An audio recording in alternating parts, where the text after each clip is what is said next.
Hello. Can I request everyone, please be seated? We'll start in 2 minutes, please.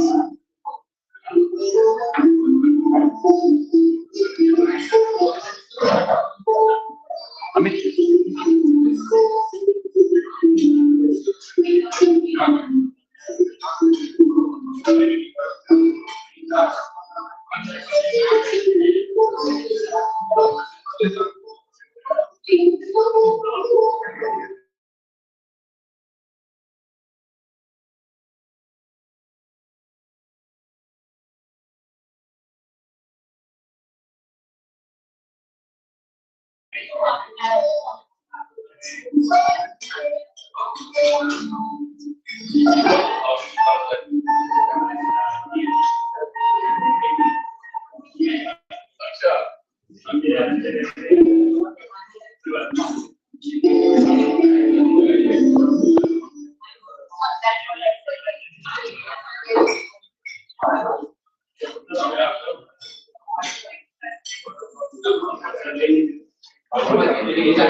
Hi everyone. Can everyone please be seated? Okay. Thank you.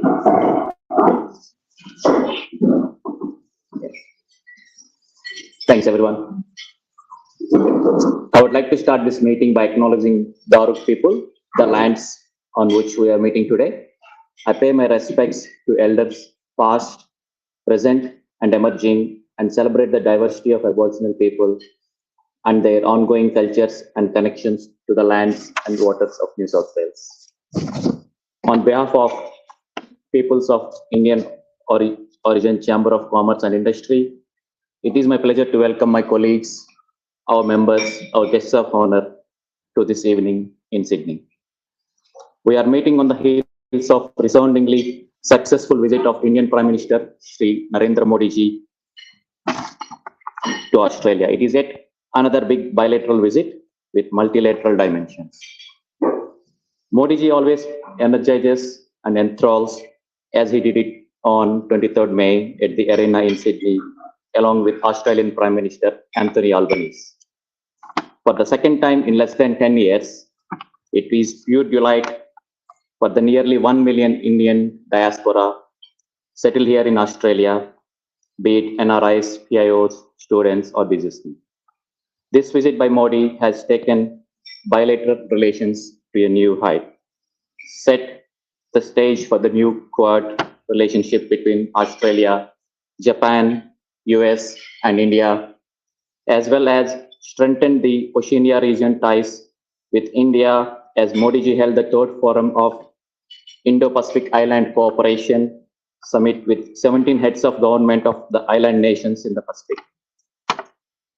Friends, it is against this backdrop, just 48 hours of a show-stopping visit by Narendra Modi ji, PIOCCI Australia has decided to hold this event.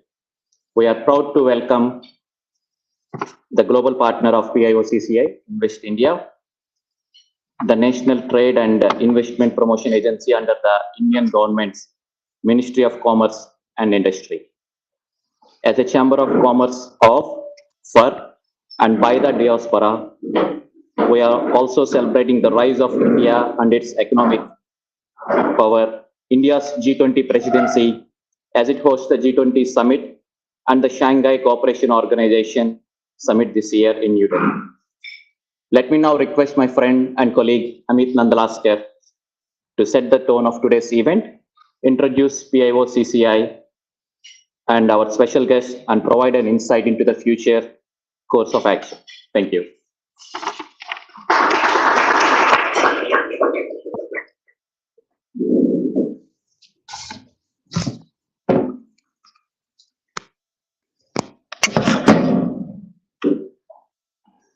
Thanks very much, Vijay, and hello everyone. Just want to make sure everyone can hear me properly. Look, it's a wonderful evening, and as Vijay has mentioned, we had a fantastic event in Sydney.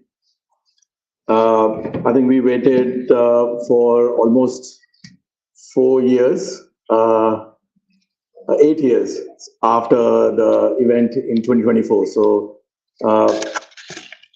it was something I have never witnessed. 2024 was a big event, but 2014 was a big event, and so that's where my aspirations are, right?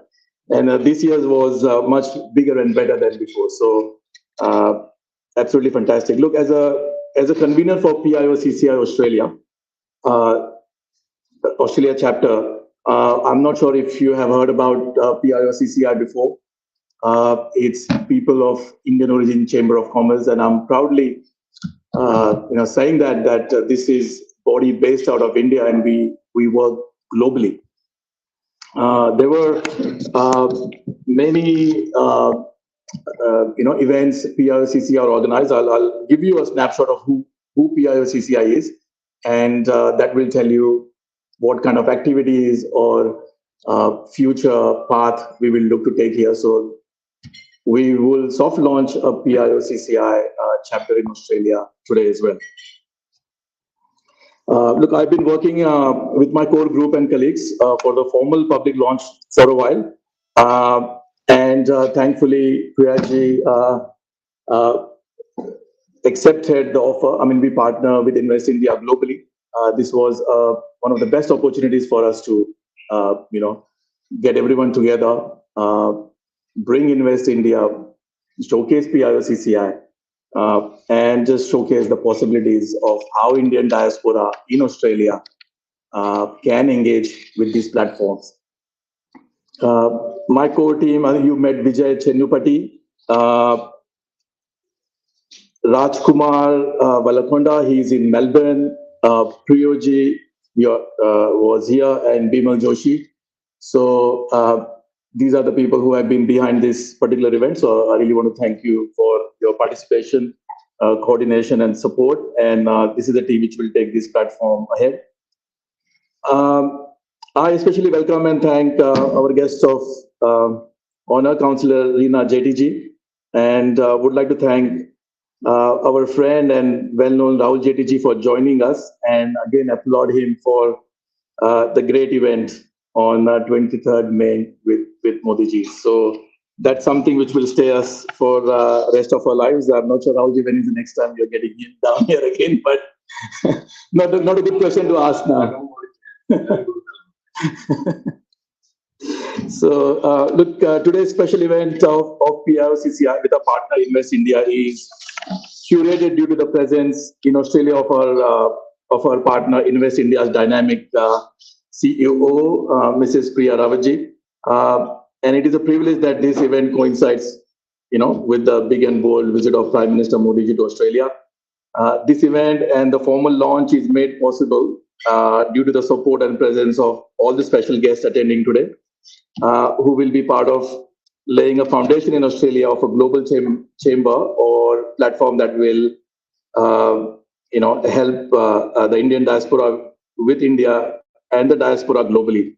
PIOCCI presence in New Zealand, Fiji, and expanding in the Indo-Pacific has already set the stage for the Oceania regional platform. So this fits into PIOCCI's bilateral, global, and multilateral agenda.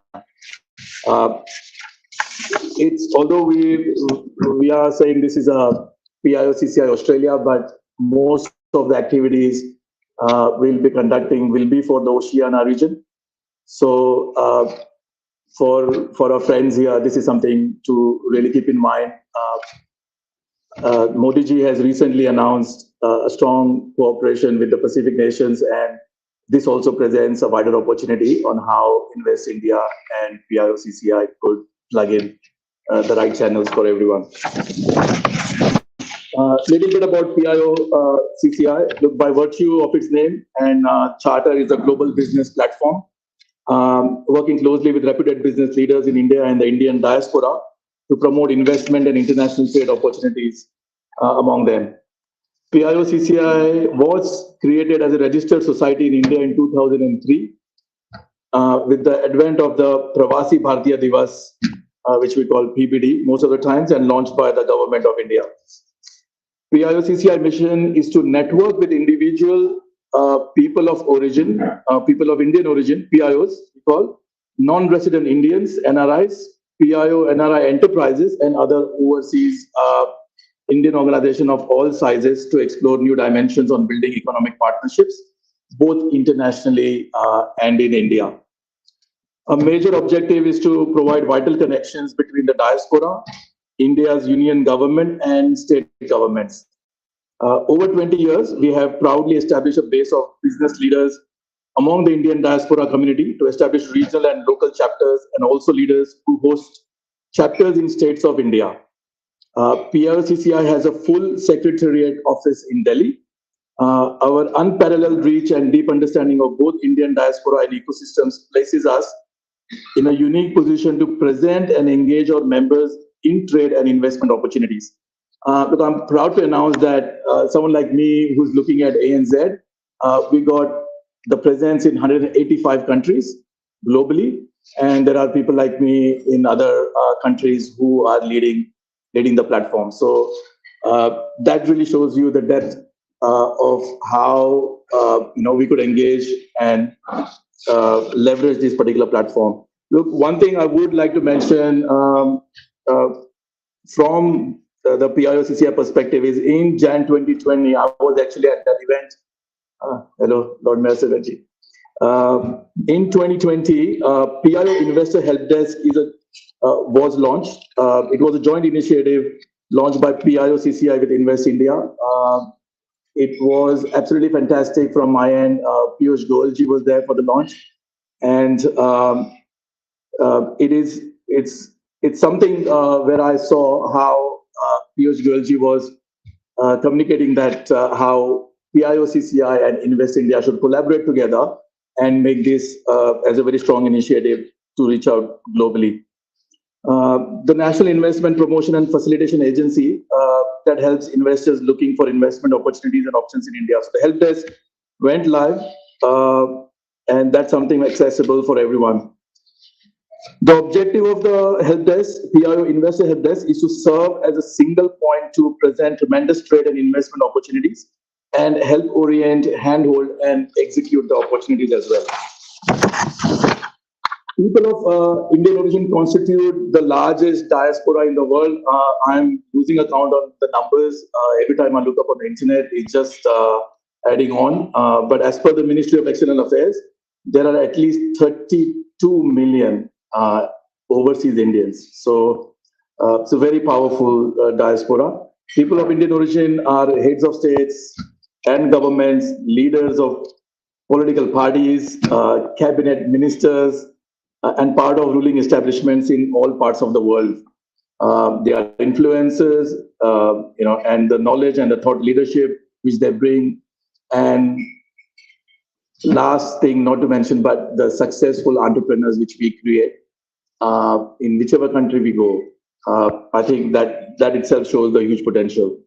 Look, Indian diaspora organization exists around the world, but largely our country organizations focused on cultural, political, and social connects. Most do not have a footprint in India and every regions of the world. PIOCCI, as I said, we got presence globally and also internally in the last 12 states with deep-rooted connections with the state government bodies, agencies, and wider government networks. That will actually help bridge the gap in what other organizations may not be able to operate or serve. Again, friends, PIOCCI was re-energized in 2012, and we have since conducted very successful and productive biennial conventions in India in conjunction with Pravasi Bharatiya Divas. I witnessed just one in last December. There was a PVD in Indore, and we did a convention for PIOCCI members globally who were present there. So that coincided with the Pravasi Bharatiya Divas, which was held at Indore. Some of the events included in 2015 in Gandhinagar, in 2017 in Bangalore, 2019 in Varanasi, 2020 through 2021, many webinars online during the COVID, and then 2023 in Indore. Besides, we organized major conventions with 2016 BRICS Summit in India and meeting of Indian origin parliamentarians in 2018. We have the distinct honor and privilege of hosting the Honorable President of India, several Union cabinet ministers, and state ministers. We actively interact with various government institutions and private industry bodies and individuals. Most recently, just in the month of May 2023, we held a large gathering of PIOCCI, Germany in Berlin. This was just a few weeks ago. And PIO Canada delegations met and interacted with Honorable Commerce and Industry Minister Piyush Goyalji in Toronto. And the next one is here today. So I do feel privileged for all of you to present here for this event. Look, we have a full agenda on our plate, and I know we started a little bit late, so we'll get cracking on that. I'm sure Priyaji would add a completely different dimensions. I've heard her in Indore, and absolutely the information which she shares, it's second to none. Look, I would like to underline, though, that bilaterally Australia and India are poised to grow trade and investment in a big way. The preliminary ECTA phase 1, which you saw, and I think Modiji's bilateral visit is reconfirming, and I'm not sure about the details, but I think we're inching towards a full-fledged trade agreement sooner than later. Trade and investments go both ways as India climbs deeply as economic giant. So let's drive trade and investments. Let's ideate on how to facilitate better interaction and utilize the special PIO Investor Help Desk pathway created by Invest India and PIO headquarters in India. We promise you we will open the right doors for you and deliver you and your ideas to the right place and people. By saying that, again, we work with Invest India in connecting a lot of startups, a lot of organizations who are doing a market entry in India, vice and versa as well in some scenarios from India to Australia. So we've managed a number of inquiries, and I think this event will further scale up those activities. Look, again, I want you to today enjoy the events, and we all look forward to hear from Piocci. I will hand over to Shipraji to make some introductions, please. Thank you.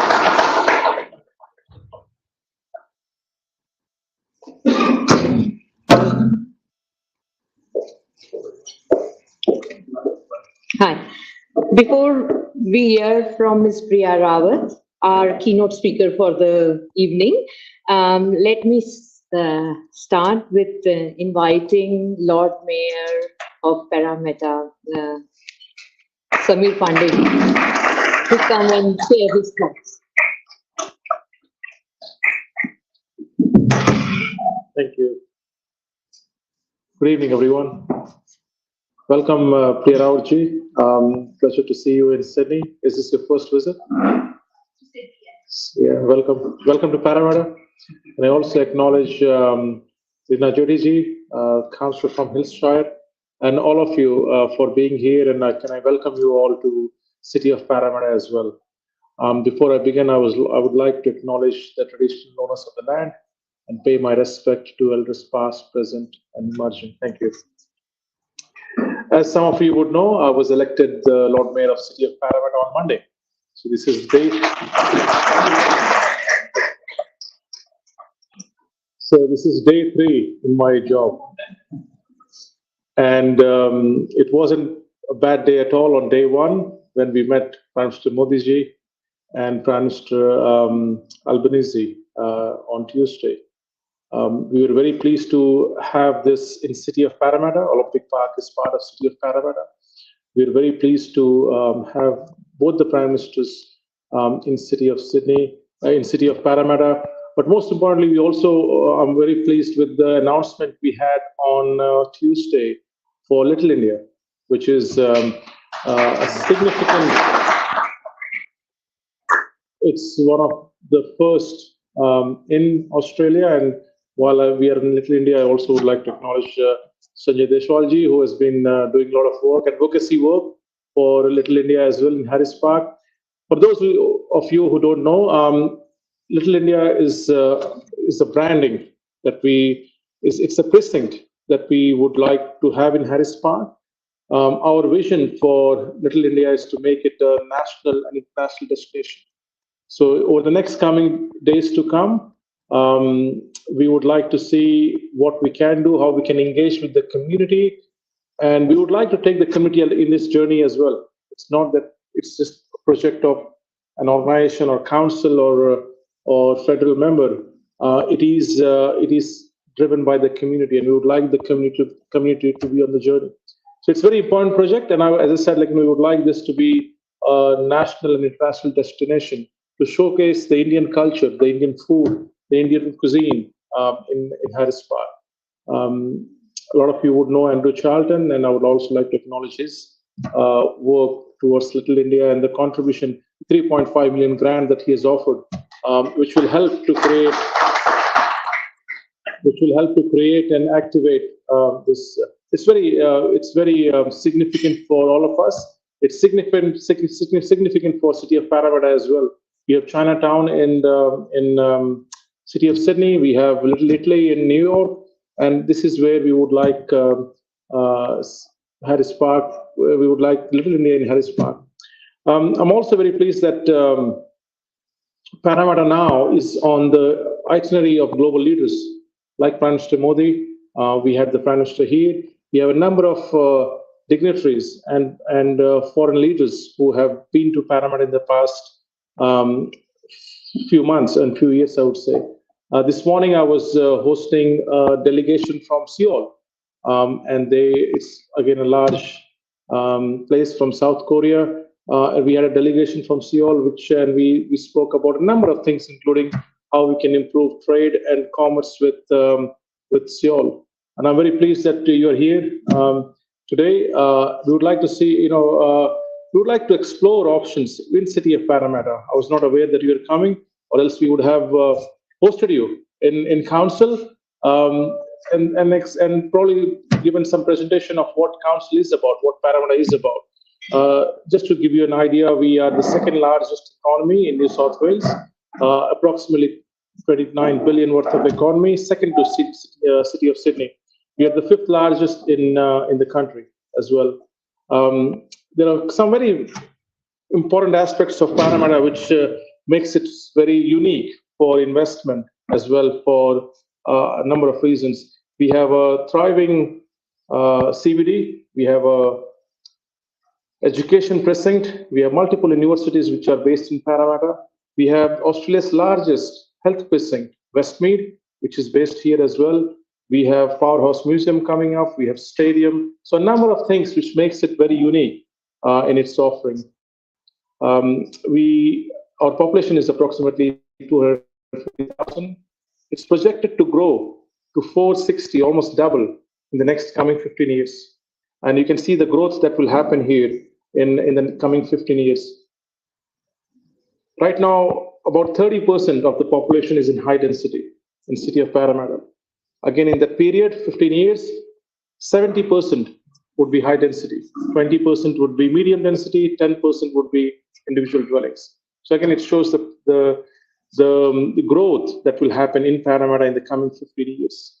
Parramatta is also very well connected with multiple centres, whether it's Campbelltown or Penrith or Sydney CBD. We have 2 million people in 30 minutes radius of Parramatta. So it's quite unique in a lot of sense. So I wouldn't, if you're not in Parramatta, I see a lot of businesses here from Harris Park and Parramatta, but if you don't do business in Parramatta, consider moving to Parramatta. It's definitely a hub. It's definitely the center of global Sydney. We're also pleased that we have the Centre for the Australia-India Centre for Relations, or Centre for Australia-India Relations, which will be established in Parramatta. And this is again an initiative. This has been pushed by Dr. Andrew Charlton as well for the centre to be established in Parramatta. I met the CEO recently as well, and they are very keen to establish the centre in Parramatta. This will again boost the people-to-people relationship, the economic ties that we have with India as well. So we're looking forward to that as well. There's a number of things that's happening in Parramatta. I won't take much of the time because today it's about Priyaji, you. It's about you, and we would like to hear from you. But I welcome you all again, and if there is anything which City of Parramatta can assist with, we'll be very pleased to assist you. Thank you. Thank you very much. I'll have to leave shortly, but thank you for. Thank you.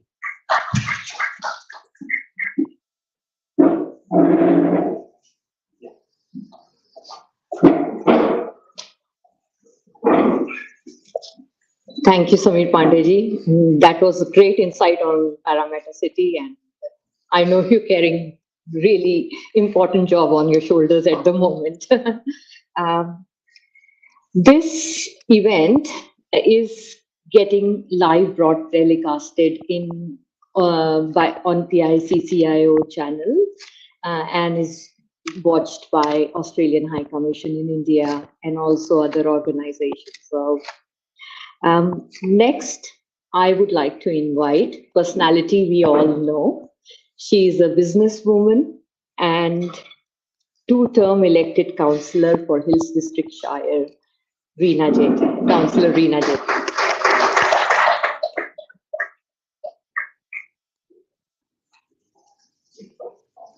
Good evening, everyone.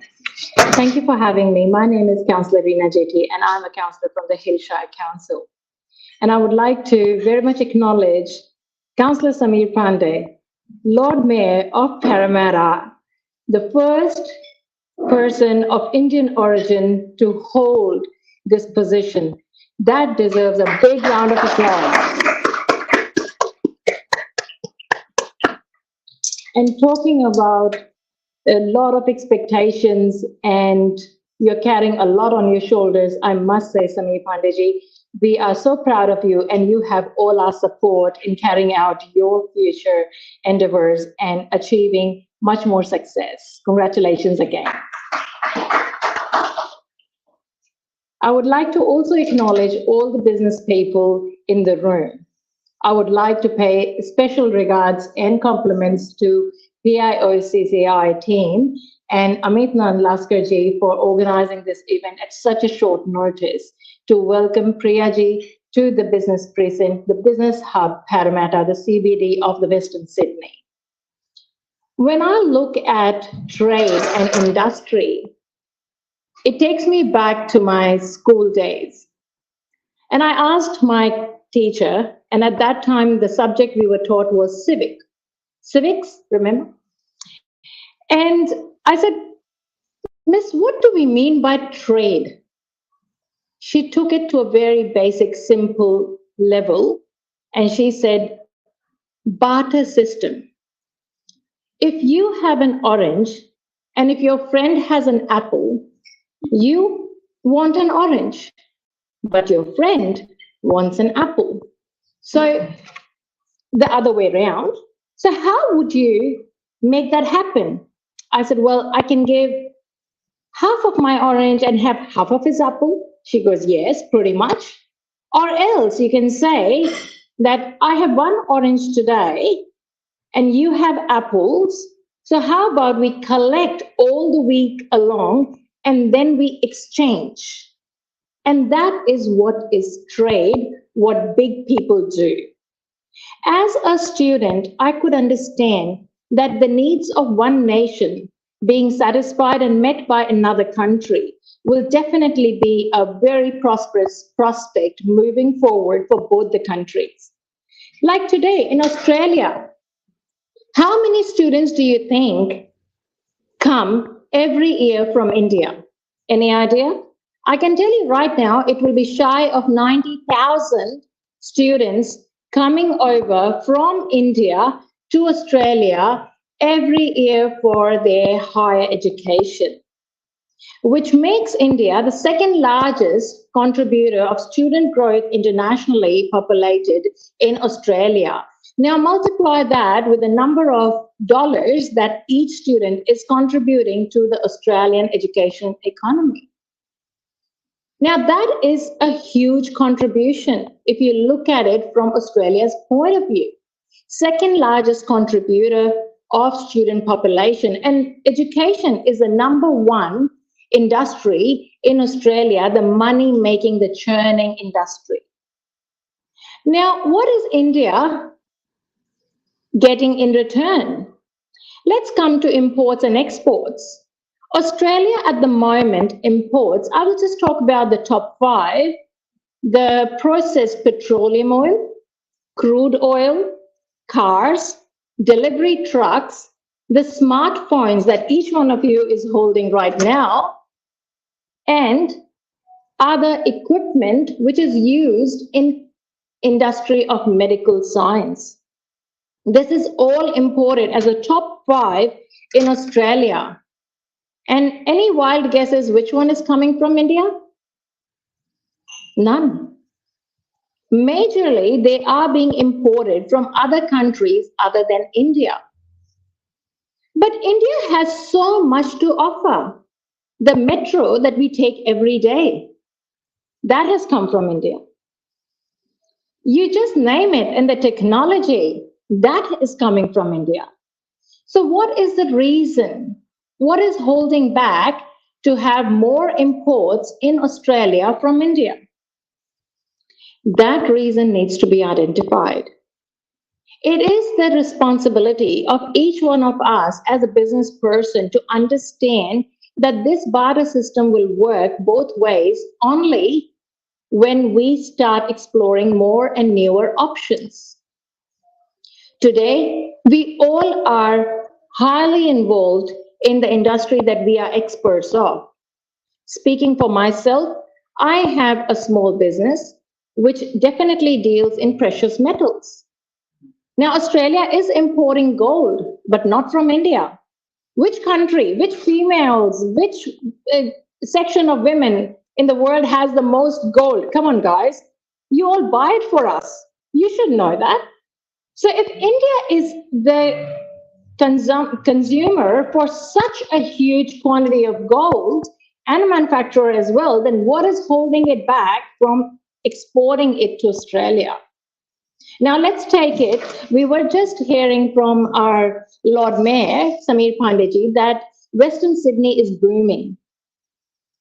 You know, the number of developers, builders, which are having an influx in Western Sydney. I know that for sure as a councillor for Hillshire, that in next 10 years, we will be expecting a growth of over 100,000 approximately in that area. All these multiplexes, all these multi-level stories and the houses that are being built, they all need construction material. India is ready to provide that. So what is it that we need to make an effort to grow this trade between India and Australia? Australia is already aware that India is the most growing, the biggest market in the whole world. And that's why majority of the exports go to from Australia to India. Now it is time that we explore more options and provide our support to make this trade agreement really function at the ground level. As people of Indian origin, we can play our role to support organizations like Invest India. And right now we have Priyaji over here. We could not expect any more. She is Chief Operating Officer of Invest India. So we need to work together. We need to ask the right questions with Priyaji, and Priyaji is here to assist us. But more importantly, it is right time and the right era for us to grow this trade agreement and take it to the next level between Australia and India. Again, with that, thank you for having me here. My name is Councillor Reena Jeti from the Hillshire Council. Thank you.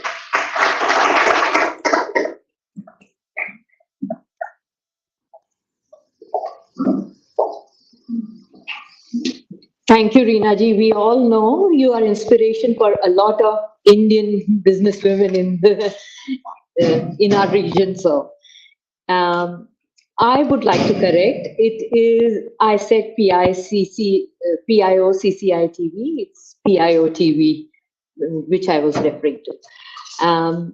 Now, without much ado, I would like to invite Ms. Priya Rawat to share her presentation with us.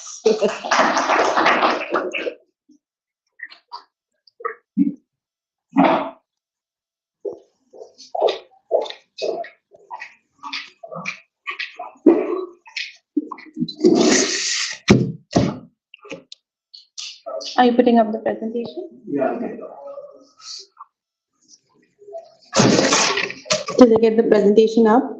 A very good evening to everyone, and thank you so much. Firstly, I'd like to thank Munish and Amit for putting this together, and thank you, Reena ji and Samir ji, or I must say Excellencies, for the warm welcome. I'd like to quickly introduce the organization to you. We are the National Investment Promotion Agency under the Ministry of Commerce and Industry, and we handhold and provide all the support that the businesses need to set up and do business in India, right from the time when they're looking at opportunities, identifying where to invest, what projects to invest in, to how to invest in. The team will be there to support you. We had set up a desk for supporting PIO investments, PIO desk, as Amit had mentioned. But in addition to that, as we all know, you are all influential people in the circle, and you'd be also having people who'd be interested in investing who may not be PIOs. We also have an Australia desk that has been set up at Invest India, which was announced by the Honourable Minister of Commerce and Industry during his last visit to Australia. The team is there to handhold investments, provide all the sectoral expertise that would be needed, and support the investments. We are currently focused on helping foreign investments, foreign and domestic investments with their journey in India. We are now slowly also looking at the mandate of promoting the trade aspect as well. The other function that we are focusing on is supporting the Prime Minister's Science and Technology mission, where we are looking at projects like waste to wealth, managing the waste. Secondly, we are also looking at taking the technology from the grassroots level, from the academia to the industry. The third vertical we have is what we call the one district, one product, whereby we have identified one product out of each of the 765 districts in India, and we are looking at promoting it and seeing the potential to be taken to the globe. The fourth vertical that we have is digitizing the entire investor journey. If we can go to the first slide. The fourth vertical that we are looking at is digitizing the entire investor journey from the time when they're looking at investing in India. We have put up all the projects that have been announced by the government of India on a single portal, like a menu of opportunities for you to look at. Then comes the stage where you're looking at land. So what we've done is we have GIS mapped the entire land bank. You can go on the website and see where land is available, how it is connected to the basic infrastructure, road, rail connectivity. The third stage comes in when you are actually applying for those approvals. So the government has launched the National Single Window. National Single Window is a one-stop shop for all your approval needs. You will now not have to go to several websites because we have approvals at the central level, at the state level. As you know, we have 36 states and UTs. So the investors had to look for approvals and registrations at different portals. Now all of that has been brought onto to a single site, and shortly we'll be having all of the central ministries as well as the state governments onboarded onto that platform. Now, coming to the presentation, what I was thinking today was sharing with you the India growth story, how India is on that transformational journey of growth, and also give you a glimpse of how we will be or where we will be when we turn 100 years old. That is around 2047. As you know, we got our independence in 1947. So what I was also looking at, will I get a clicker or? All right. Okay. So sorry. Next slide, please. So what I was thinking that I will be touching on these 8 aspects that are key to any investment. And if you go on the next slide, the first pillar is, of course, the economy. What is happening right now is India is at a stage where the key aspects of any growth, the economics, the politics, as well as the social aspects, all 3 of them are at such a stage which is contributing to that. It is contributing beautifully to the growth of India. We are now the fastest growing large economy in the world. When the Britishers had left us in 1947, at that time the GDP was about minuscule.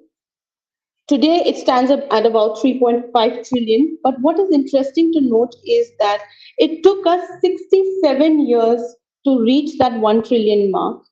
However, the second trillion came in just 8 years, and the third trillion came in 5 years.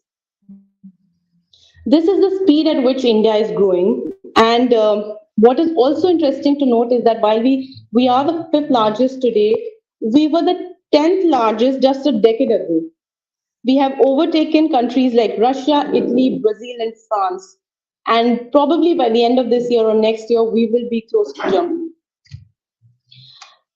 Now, what is also interesting to note is that the growth rate has been almost over 7% in the last few years.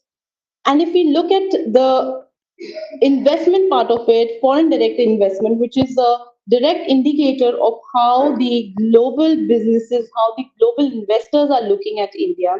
In the last 8 years, we have seen a record each and every single year. From 1947, we have received about $900 billion of total FDI.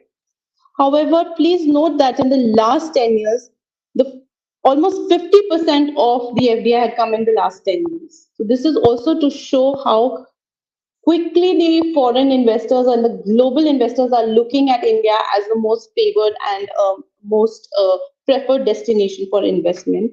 And also all of this investment, if you look at it, is coming from not just our key partners. It is coming from more than 160 countries. 160 countries are preferring India and are looking at and finding opportunities in India, and it is going across 61 sectors across India.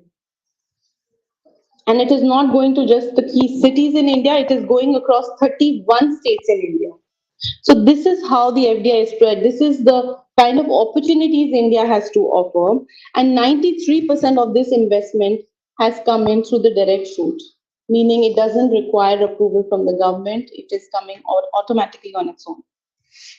In terms of trade, also we have seen a 500 times increase ever since independence, as well as this year, last financial year, we also again have broken a record of global of the trade, which stood at more than $700 billion.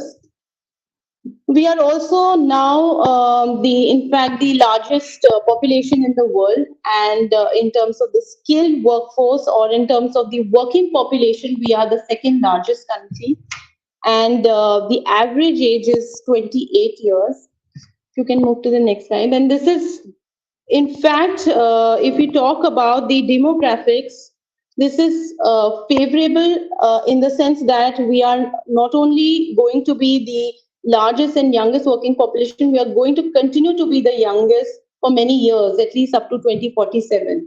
This gives an advantage to India in terms of the businesses coming in and looking for skilled manpower, looking for workforce for their businesses. We are looking at becoming the second largest by 2047, and the trade is expected to grow about 12 times and will be crossing over $1 billion. Next slide, please. Now, all of this has been possible because there has been a very strong intent for bringing about changes, focusing on ease of doing business in the last few years. And some of the initiatives that the government has taken include, one of which is, most importantly, is the reduction in the corporate tax rate. We have a very competitive tax rate, and it comes out to be about 16% for new businesses in India. We have also launched project development cells, which are essentially focused teams which have been set up at the central ministry to help identify investable projects for you and also help resolve any issues in implementing those projects.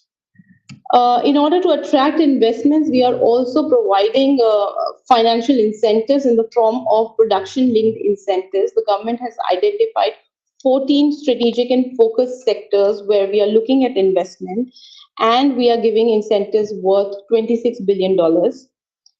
I talked about the national single window, which is going to be easing out the entire process. We are introducing PAN as the single identification for the businesses, and plus they will also get rid of the hassles of uploading multiple documents at multiple websites, tracking at multiple websites. All of it comes at the single place. Custom bonded warehouses and Roundtable scheme are focused at promoting exports from the country, make in India for the world. We will not only be promoting, anyways, businesses coming to India will be getting a huge domestic market. This is probably the single largest free and democratic market that any country can offer. So if businesses set up here, we are also promoting them to set up their businesses for export from India. We have also last year launched the National Logistics Policy as well as the National Gati Shakti Master Plan for Multimodal Connectivity. This is to ensure there is seamless connectivity between different modes of transportation to ensure last mile connectivity. In the last 9 years, we have introduced more than 40,000 compliances. More than 40,000 compliances have been reduced, and the idea is to ensure, as you all know, that the World Bank CODB ranking was dropped, and they are now coming up with a new ranking. However, till the time it was applicable, we did climb 67 ranks to improve our ranking in the entire year, World Bank Ease of Doing Business. But we continue to focus on those EODB measures. We have a state CODB ranking framework as well to introduce competitiveness in the states and also ensure that all the states are brought up to, and these investors are given consistent services across India. So we have introduced those 300 plus EODB reforms at the state level. The next slide, I would like to cover on the most important critical aspect of investment infrastructure, which is the backbone of any economy and a lot of trade. Cannot talk about trade until we have a strong and robust infrastructure network.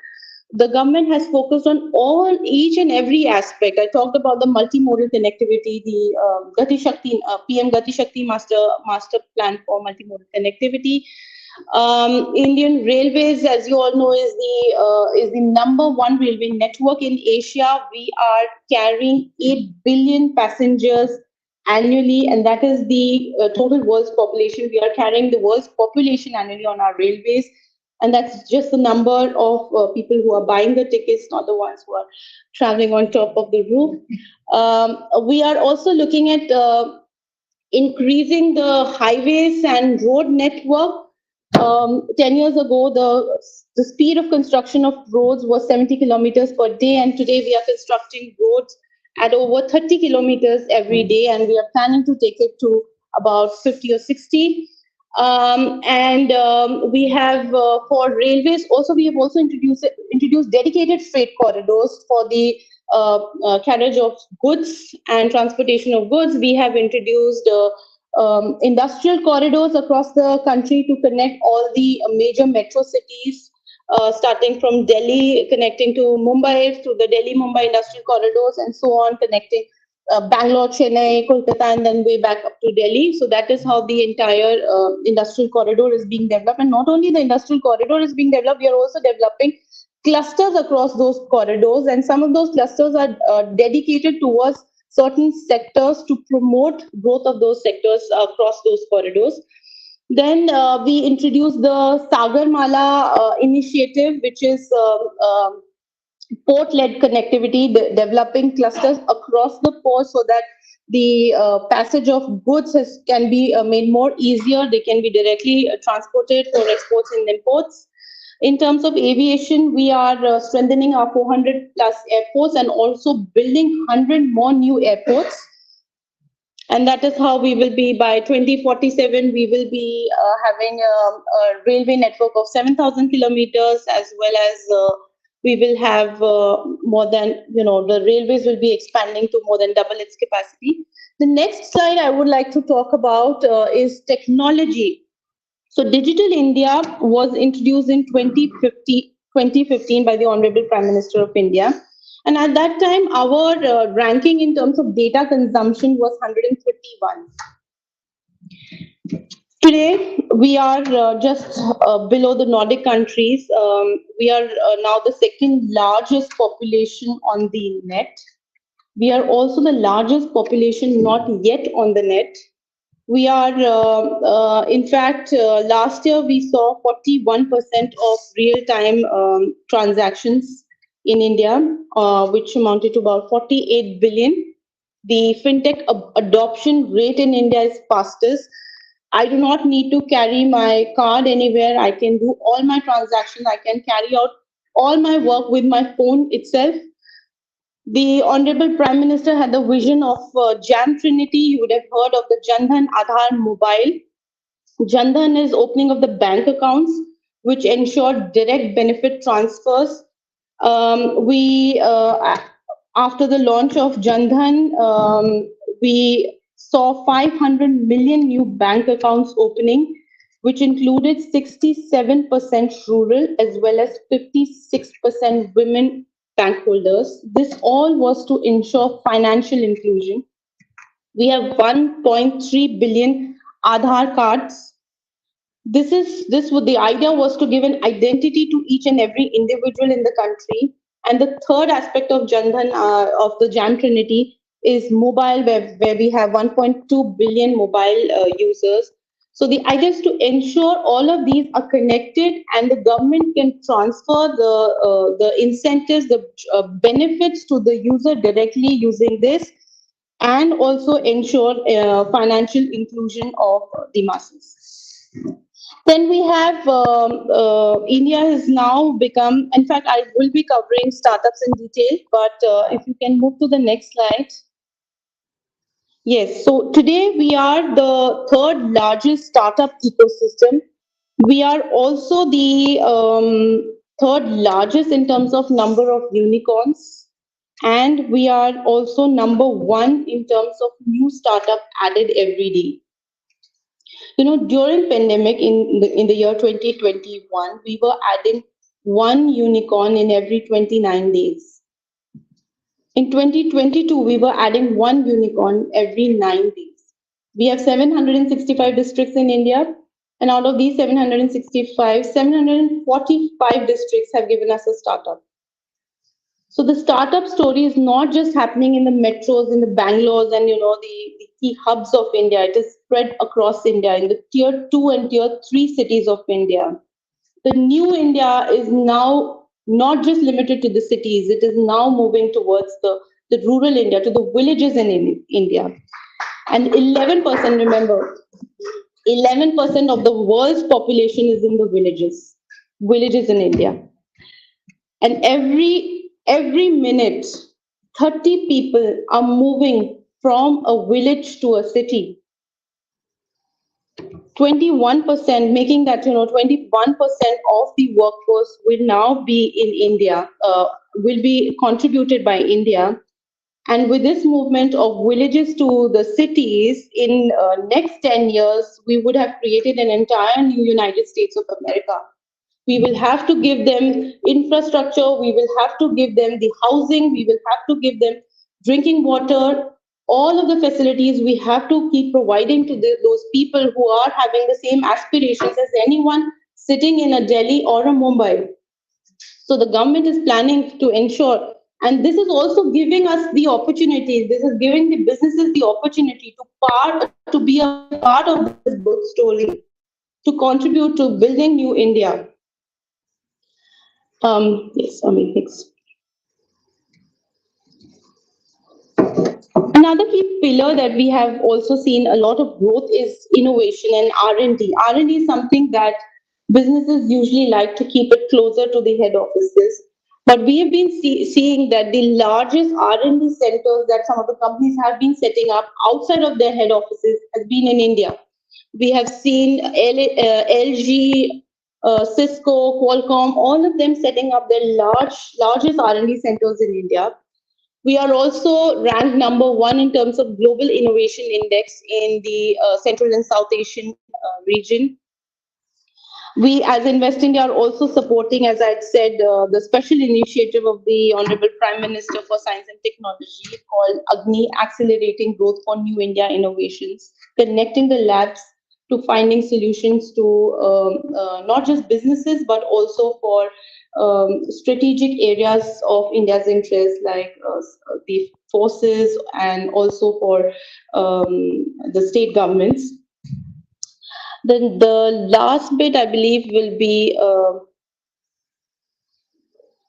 yes, our Prime Minister has been very vocal about the clean India, as well as the cleaner energy options.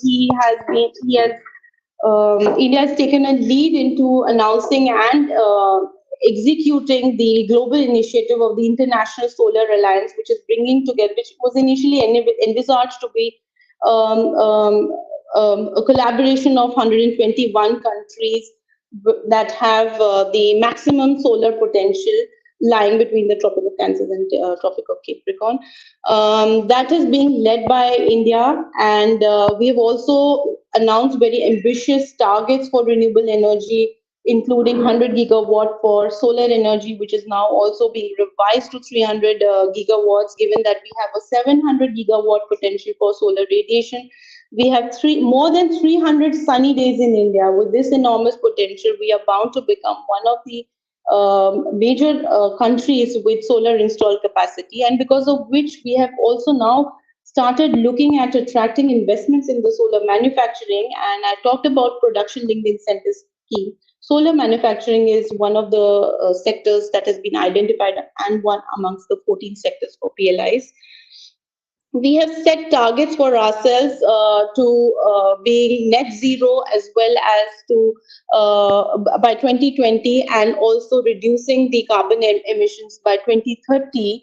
However, we also must note that India is the only country amongst G20 nations that is closer to achieving its targets. I'd also like to touch on, Amit, if you can take us to the next slide.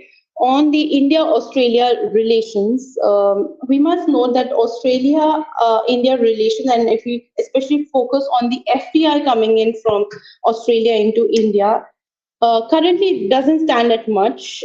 However, there is a huge potential between the two. The Honorable Prime Minister had interacted with the business leaders in the last 2 days from Australia, and he had invited them to focus on areas including mining, which has been a key focus and for India, and a strategic sector. And we see a lot of potential and expertise in Australian businesses. Other sectors including energy storage, clean energy. So some of the areas that we see, I'll also be talking about those focus sectors in detail. However, we are noticing a strong partnership between the two countries in the last few years has seen that partnership growing. We have seen visits from both the head of states. We have the Quad, the supply chain resilience initiative between Japan, Australia, and India, which is focused on taking advantage of the three countries and building strong partnerships. So Australia and India have several platforms where they are working together towards that common goal. We would like to sincerely urge all the businesses and especially the PIO to guide us, to give us suggestions on how we can look forward towards strengthening this relation further in terms of investment and trade. And also, if you look at the next slide, I mean, if you can move to the next one. We have some of the Australian companies that are operating in India and all the Indian companies operating in Australia. However, this is just a handful, and there is immense potential between the two countries given the kind of strong intent we see at the senior most level. As you see, the ranking is just 27th for Australia, and the bilateral trade is also just close to 27 billion. With the signing of ECTA agreement, we see this to be growing. Prime Minister had also indicated that we are moving very close to the signing of CECA as well. So let's hope for the early closure of that as well. On the next slide, I'd also like to share with you and leave this for your, sort of thinking on how to be focusing on these areas. These are some of the areas that we feel are important from investment point of view: metals and mining, oil and gas, medical devices, textiles. In terms of trade, these sectors had been identified by studying how Australia is importing globally. However, India's share in those sectors is very low, despite India exporting globally to other countries. So we can look at these sectors where there is a complementarity, there is potential and capacity from India, and there is demand in Australia. So we are looking at, and we'll be, as I was also discussing with Reena ji earlier, that we should sort of focus and look at certain few sectors, start it, and keep looking at how to maybe pick up a couple of these and see how we can explore partnerships and collaborations in these areas. Probably we can propose an engagement between the two sides, the Australian businesses as well as Indian businesses, to see how to enhance these trade and exports. And yes, as I'd mentioned already in the next one, I just also wanted to share with you, we have a dedicated team. Of course, PIO is obviously there. Amit is here for your point of contact in Australia. You can reach out to me. But for non-PIOs, people in your circle who would like to get in touch with us and get support on investing in India, we have the Australia desk. The minister had announced that we should set up a desk in Australia. Invest India, unfortunately, does not have any presence outside of India, but we are hoping that Australia becomes the first international office for Invest India. And of course, we will be requiring your support to be, carrying out this engagement further. And I look forward to invite your investment to India. Thank you so much.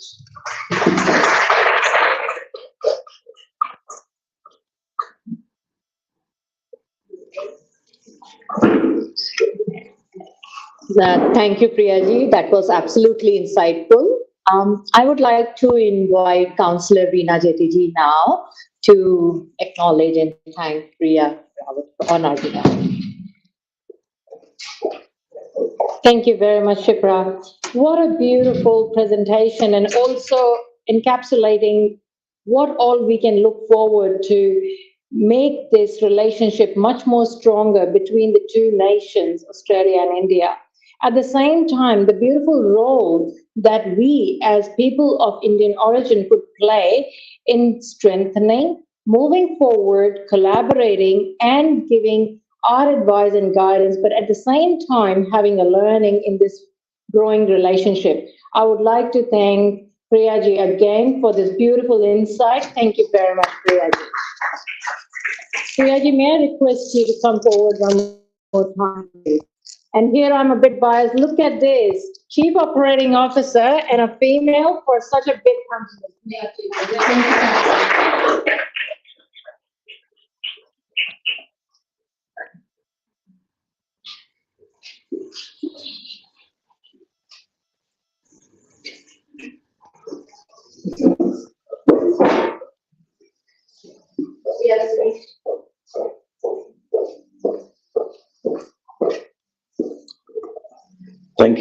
Thank you so much. I think I come from management consulting background, do a lot of slide work, but that was quite intense. But look, that shows the depth and the numbers speak itself. So this is something we will take back, Priyaji, and from Australia, PIO, and we are very entrepreneurial here. And so PIO, CCI will definitely facilitate and Invest India collaborated together. We'll try to create that traction. Thank you. I would like to welcome PIO CCI International Coordinator, Mr. Munish Gupta ji, and I would like him to address. Munish ji will give his little own introduction because I don't think so I can do a good justice. Munish ji is based out of Delhi, and I request Munish ji to say a few words. Thank you. Thank you, and good evening. Such a historic event. In the minister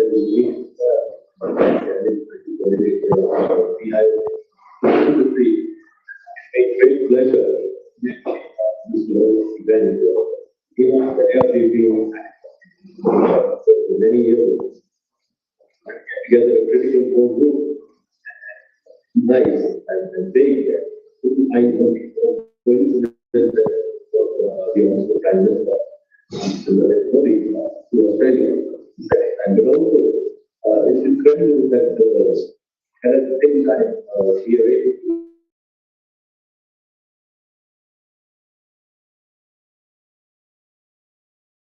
we funded particularly greet the team and other regarding trouble next week.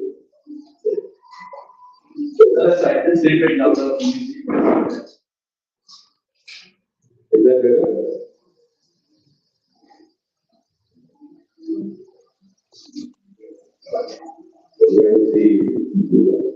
Yeah, that's.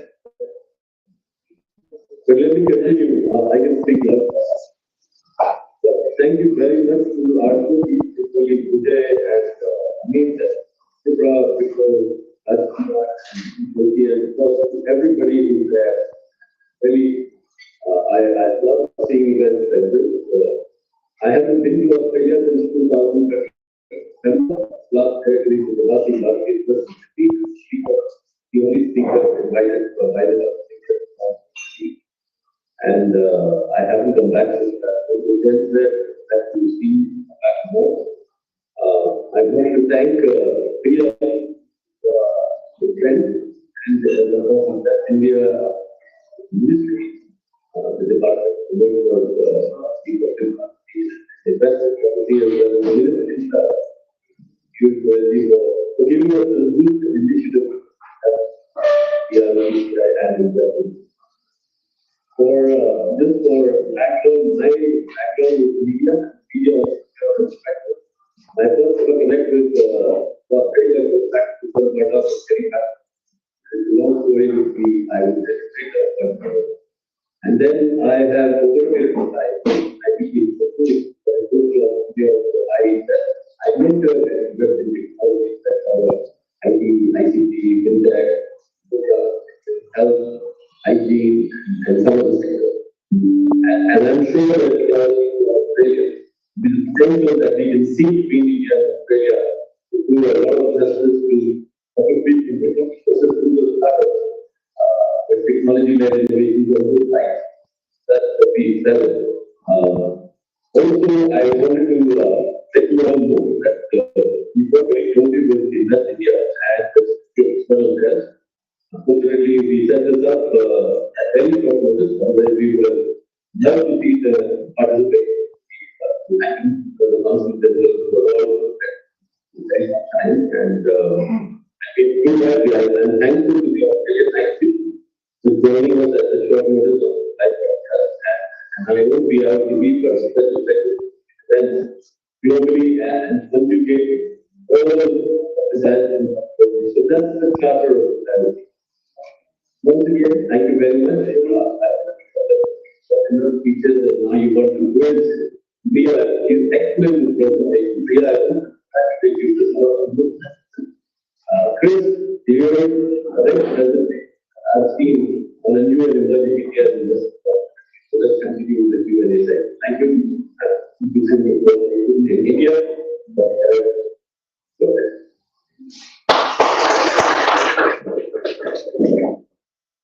Thank you, Muji. I would request Piocci to come back to the podium. So we'll do a Q&A. We'll pass the mic around. So please, please put your hands up if you have any questions.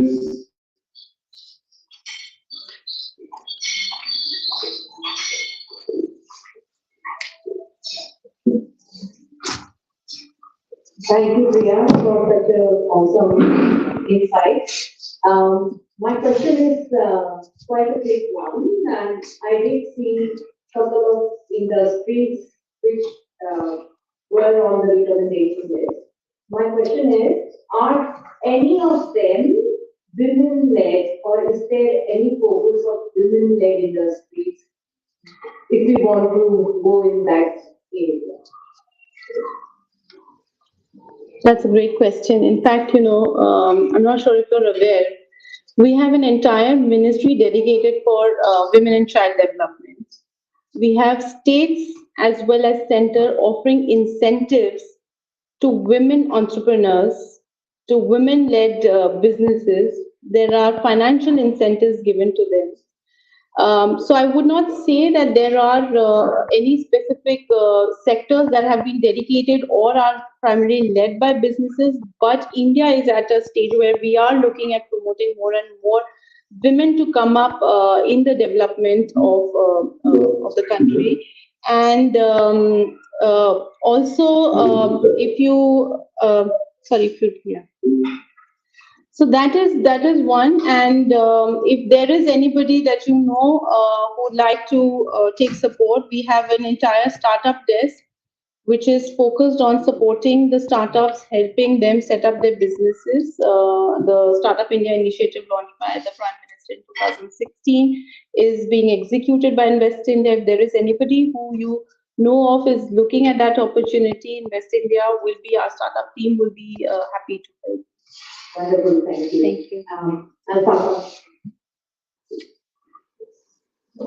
Thank you, Priya, for the excellent presentation. Very, very insightful. I just have a quick question. Can you share a recent success story of an Australian person going and setting up something in India where you have helped them? So you can run us through how the whole thing went very briefly. Yeah, so there are businesses who are taking our support, and they have been taking support at various stages. So I would not say that it's businesses would require support throughout their investor journey. They require stages. They require support at different stages. For example, metals and mining company from Australia required support in getting clearances. The clearances were stuck at a central level. So our team worked with them on identifying the reason for the delay. So we found out that it required engagement between a couple of agencies to be coming together to have a discussion. So we facilitated those discussions and helped in resolving those issues. To also give you an example, it's not an Australian company, but a Danish wind blade manufacturer that required support in setting up businesses. We help them not only identify which state they should be going, but we also help them identify the site in that state. The team helped in bringing all of the shortlisted states. They identified about five states in India, and we brought those five state governments at one place to our office to have the discussion with the company. The company was able to negotiate those incentives with the state and get the best deal and then zeroed in on that state. Our team then went with the company's team to shortlist different sites.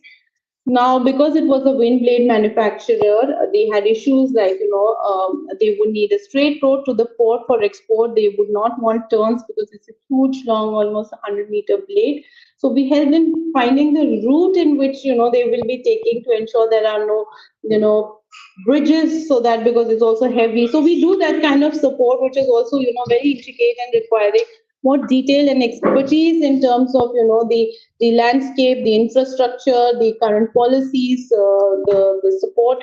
All of that is done with the team. And of course, Australia is showing a lot of interest. And to also make a mention now, because you wanted to know if there's any Australian company. When Investindia started in about 2014, at that time, we had received about 16 business requests from Australia. And today we have, in the last 8 years, we received more than 270 business requests from Australia. So we see the kind of interest that we are seeing from Australia, and this is also coming across 60 sectors. So Australia is also looking at different opportunities spanning across different areas. Thank you. I hope I was able to answer this. Hi, my name is Guru Shenoy, and that was a very insightful presentation. Thank you. I've been associated with the companies we invested in your past decade, especially in the real estate sector. Recently, I also have been involved with some companies in the financial services. But the concern which I'm getting from investors out here is predominantly on exchange and currency fluctuations and the depreciation of the rupee. So there is a lot of concerns. Do you have any thoughts on that in terms of got any concerns from people asking why, how do you justify the currency depreciation? I think I'm not the right agency to be asking this question, but yes, we are also. I mean, I'd like to make a mention. Yes, there are concerns about the currency fluctuation. It all depends on the global market, but the rupee is also becoming one of the more acceptable forms of currency. We have 13 countries that are now accepting or trading in rupee, and that is of course also showing and also an indication of how we are also strengthening and trying to strengthen or making rupee an acceptable currency when it comes to the global trade. And the government has been taking measures, and in fact, even during pandemic, there were a lot of measures that were brought in to ensure there is economic stability in the country.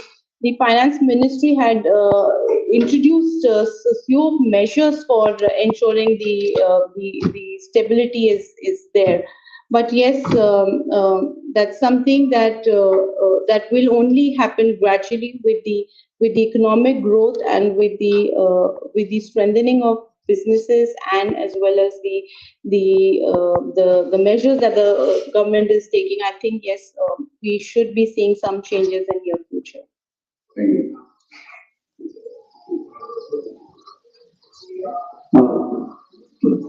Thank you, Priyanka. This is Samir Mehta, and I represent Indian Chartered Accountants.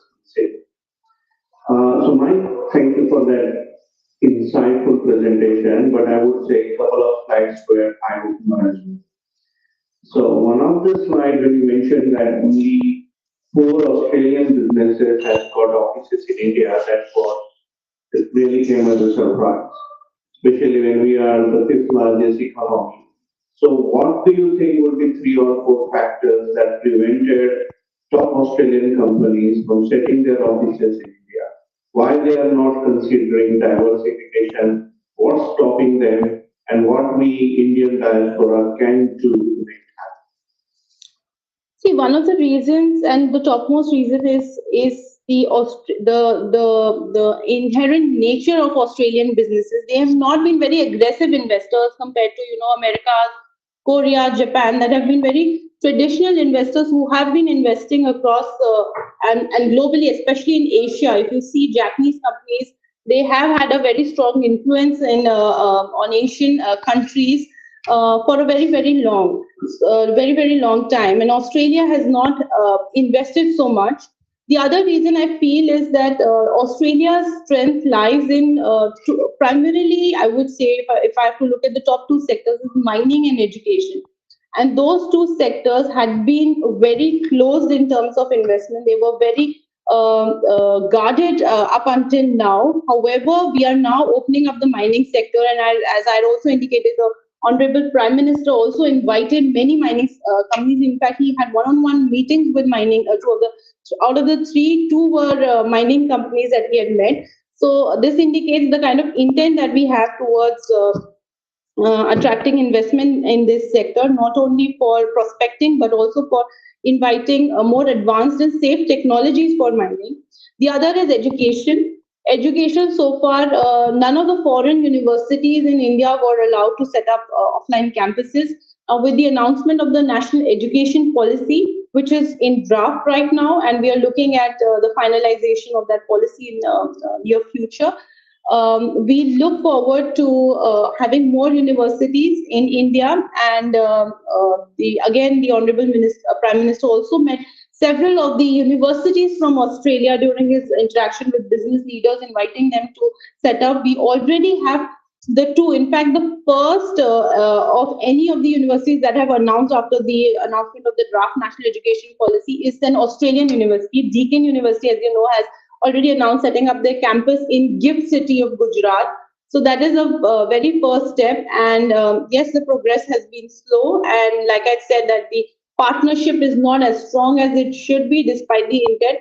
But yes, we are growing and going towards that direction. And very soon we will be seeing more investments in mining as well as education, is what I feel.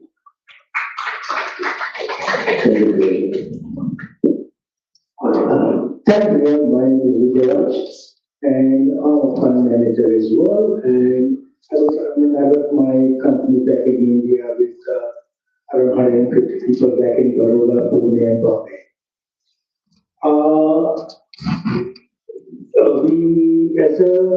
We got one of the top banks, and we, on the PIS scheme, we are opening up a segment in another month or 2 in India. One of the PIS scheme to invest in India directly in the Bombay Stock Exchange and NSE.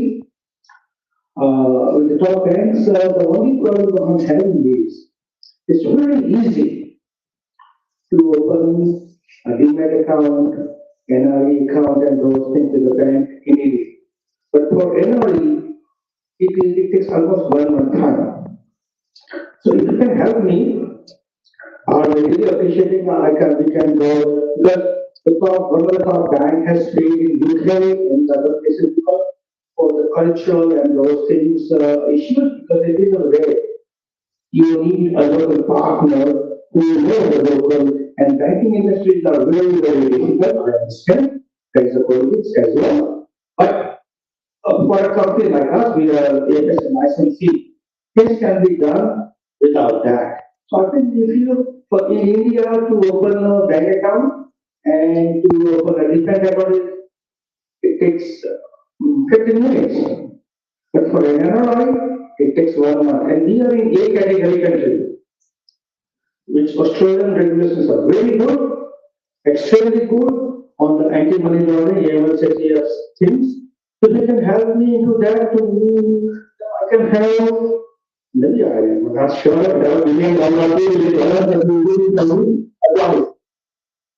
Very nice. and to be very honest, this was A couple of years back, I met Mr. Tyagi on the same office. So if you can a little bit push me, I promise to take it in my work. Absolutely. I share my card with you. I connect my team with you, and we can, of course, for your specific case, expedite it. But what I'll also suggest is if we can get similar suggestions from you, and this is what we would be needing, and I've come in here to know what are the pain areas so that we can work on not only finding, resolving this one specific issue, but ensure that others who are going through this do not face this issue. I also propose that if we can have a more intense discussion, I can set up, or maybe it can be a virtual interaction where you can share your feedback on what are the areas that you face challenges, and we can work out on those. How we work on is we identify which all agencies are working involved in these approvals or licenses, and we can also bring the representatives during that discussion so that we get an understanding of what is the suggestion from your side and what is it that they feel can be done if something is already in place to implement and resolve those issues. This is something that we can surely look into. This way, to open an account, it takes 30 seconds in India or 1 minute, 5 minutes in India. Because they have Aadhaar card. Yeah.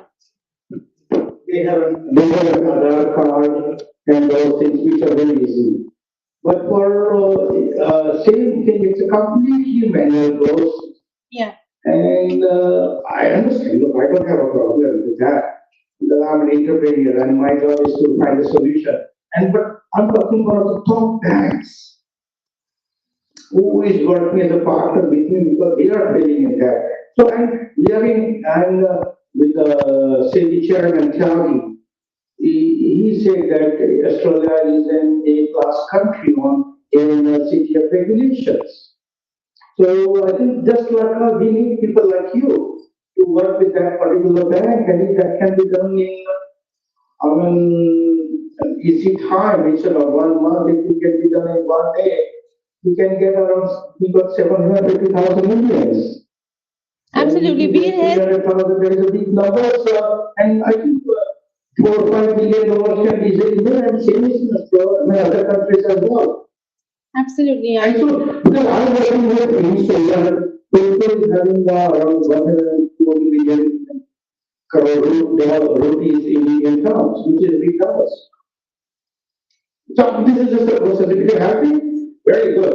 And I'm an entrepreneur. I'm happy with Why everything. not? Why not? Why not? My team will be in touch with you, and they'll be after you for that check. So we share the contacts. Thank you. Thank you, Jay. Thanks very much.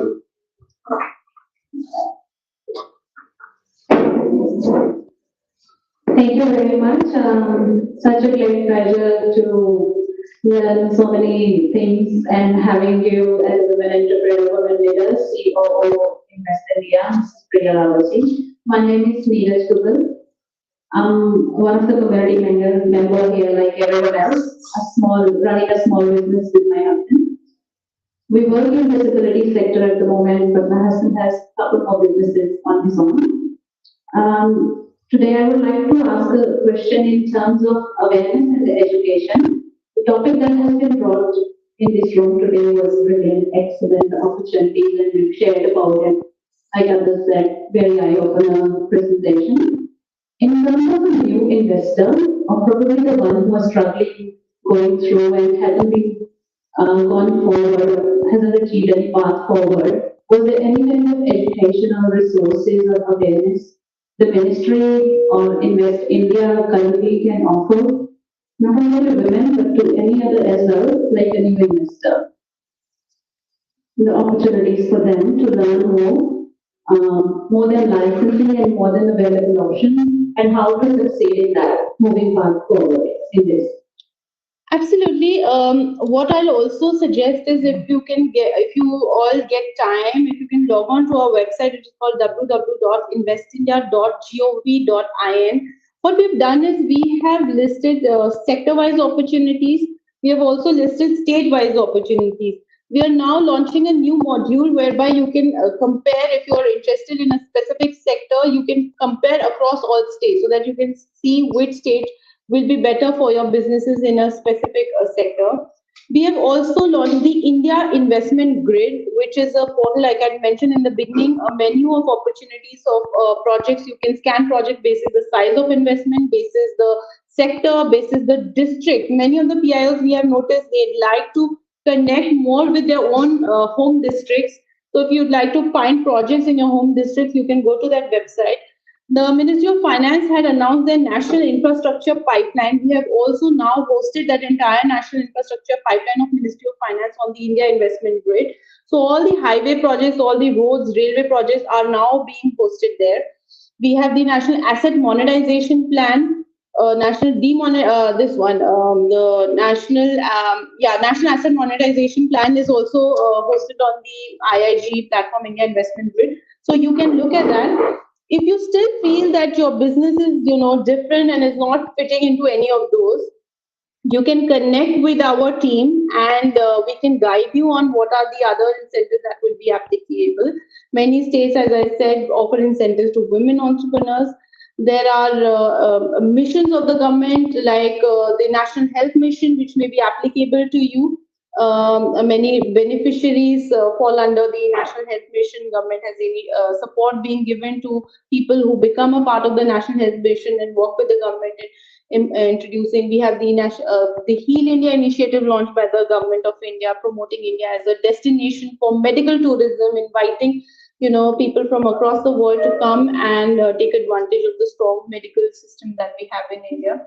So if you still feel that you want support, we can offer that support to you, guide you with all the processes, guide you with the applicable incentives and benefits, and also again help you businesses. We will continue to handhold you till you are up and running. And even after that, if you face any issues, our team will be there to support you. Great. Thank you very much. I think we have here, so if there are any further questions, we can just talk during dinner and networking. Thank you, Priyaji. Thank you so much. Look, I would like to get towards the concluding stage of this evening. Look, I think he's given you perspective of how PIOCCI as a platform. I mean, think about the investment opportunities in India and think about the exports from India into Australia. So there's tremendous opportunities, right? Like it's the sectors are growing. It's well supported by Government of India. Extra agreements. So I think the sky is the limit. And as a PIOCCI, we are always here to help you, work very closely with Invest India platform. So I would like you to stay connected with PIOCCI. Please reach out to me, and I'll be happy to take any queries, questions, and engagements further. On this note, I will invite Bimal Joshi to please come on guys and express vote of thanks. Thank you.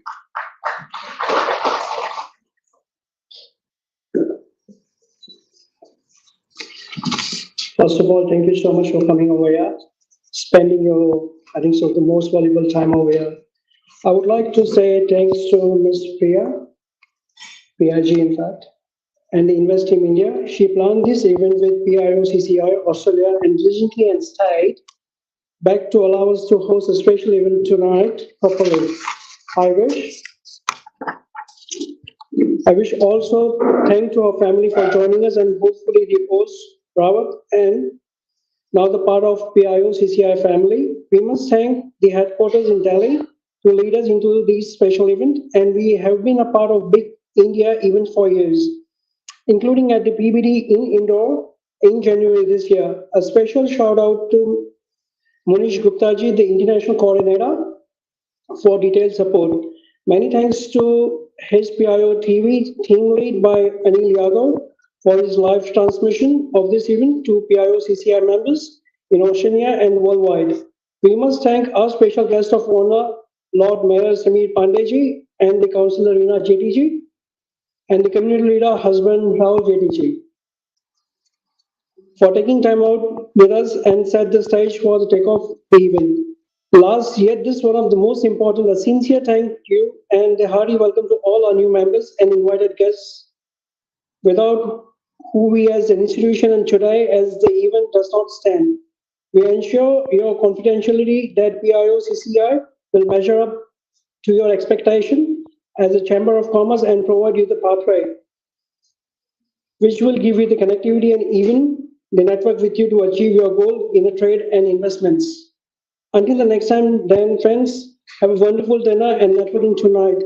Be sure you remain connected. Thank you so much once again. Good evening, everyone. So, have a wonderful time today.